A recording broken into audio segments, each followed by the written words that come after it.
So I'd like to start out, I want to ask you all a question, and I just want you to hold the answer to that question. I just want you to hold it inside for a while, till the end. And I want to start out by asking you, where will your final resting place be? And by that I mean, down to the inch. Do you know where you're going to be buried? Do you know where your ashes are going to be scattered to the wind, or perhaps which child's mantle you'll be sitting on when you finally pass away? Do you know down to the inch? Because I do. And I know that because I have a tie. My family has a tie to a place just north of Tahlequah, up in those foothills of the Ozarks and those rolling oak hills. My family, my grandparents, bought a plot of land up there with their brothers and sisters, and on that plot of land we have a family cemetery. And in that family cemetery, in the back corner, I have my spot all picked out. My brother and I, when we were toddlers, we used to play up in these woods and in these rolling hills like we were kings. We ruled that area, and we didn't have parents, that chased us around like helicopters with helmets and knee pads, willing to scoop us up and kiss our every boo-boo.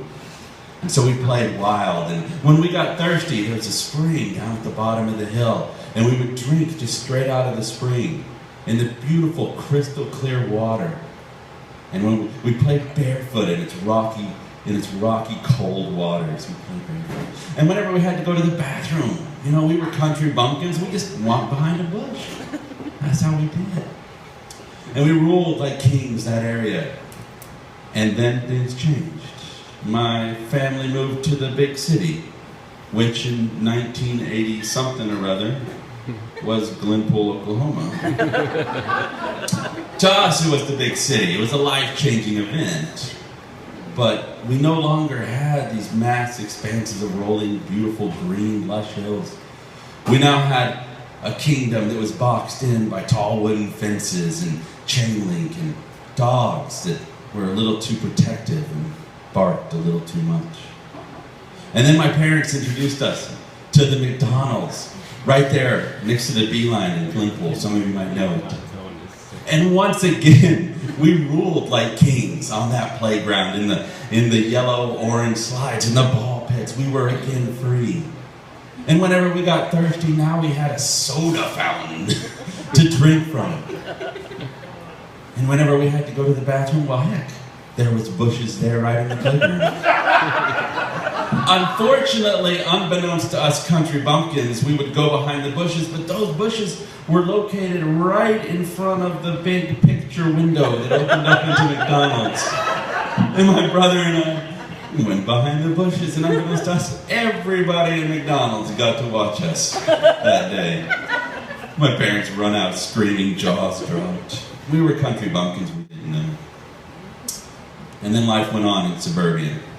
My parents decided that they had different paths to walk and walked those. We moved for a time down to Texas with my father and my grandmother and grew up a little bit down there. But we came back to the state that my family was tied to. We came back to Oklahoma. In college, my brother and my sister and my mom decided that they wanted to try the East Coast for a little while. But one by one, they made their way back to Oklahoma. I, myself, went on to graduate school in Arizona and then chased jobs and women to Montana and Nevada. But I found my way back to Oklahoma. And so do you know where your final resting place will be? Because I do. I know that up there in those Ozark Hills, under an oak tree in the back corner of this cemetery, the family cemetery, that we are tied to that land, that I have a spot waiting for me. I know no matter where I go in